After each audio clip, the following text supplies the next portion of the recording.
Buonasera e ben ritrovati con una nuova edizione del TG Flash di New Sicilia.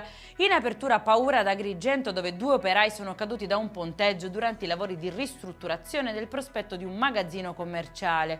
Uno ha riportato lievi ferite e l'altro un trauma cranico. Sul posto 118 carabinieri e ispettori del lavoro per verificare il rispetto delle norme di sicurezza del cantiere. Incastrato dalle immagini di una dashcam mentre rubava zaini e borse da un'auto in sosta lungo il viale Kennedy di Catania.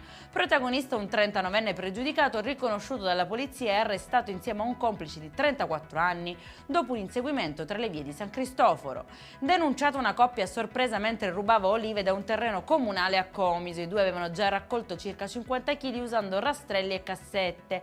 L'arre furtiva è stata restituita al comune. Consegue la laurea in scienze e tecniche psicologiche all'Università di Palermo un detenuto di 70 anni del Luccerdone, condannato per omicidio, ha ammesso un permesso speciale per discutere la propria tesi.